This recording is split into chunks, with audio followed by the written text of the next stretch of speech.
मुत्तहदा अरब अमारात ने यमन में इंसदादे दहशतगर्दी मिशन बंद कर दिए। किसी फरीक को असलहा फराहम करने का सऊदी इल्जाम मुस्तरद कर दिया। सऊदी अरब के साथ कशीदगी के बाद अमाराती स्टॉक मार्केट क्रैश कर गई। दुबई के हिस्सेस बाजार में इंडेक्स 2% तक गिर गया। अबू जहबी में भी स्टॉक मार्केट मंदी का शिकार।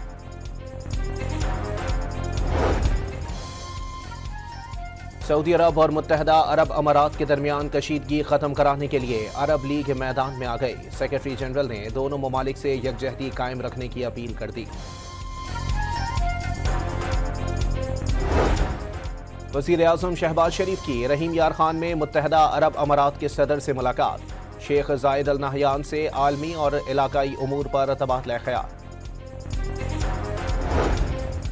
अफगानिस्तान पर पाकिस्तान और ईरान के खुसूसी नुमाइंदों का राबता। इलाकाई सलामती और दहशतगर्दी के जारी खतरे पर तबादला ख्याल किया गया। रावलपिंडी पुलिस का डियाला रोड पर पीटीआई का धरना खत्म कराने के लिए एक्शन। शुरा मुंतशिर हो गए। अलीमा खान समेत बानी की दीगर बहनों का डियाला रोड से हटने से इनकार।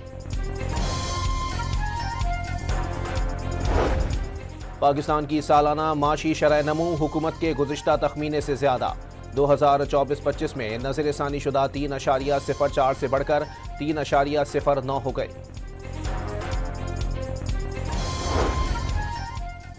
कराची में सिटी कोर्ट के बाहर एहतजाज करने वाले वकला से पुलिस के मुज़ाकरात नाकाम। कल से अदालती कार्रवाई के बॉयकॉट का ऐलान। धरना मौखर करने के बाद एमएचना रोड पर ट्रैफिक की रवानी बहाल। और सदर आई चुंदरीगढ़ रोड, शारा फैसल और गुलिस्तान जौहर समेत कराची के मुख्तलिफ इलाकों में बूंदाबांदी। सड़कों पर फिसलन मोटरसाइकिल सवारों के लिए मुश्किल बन गई।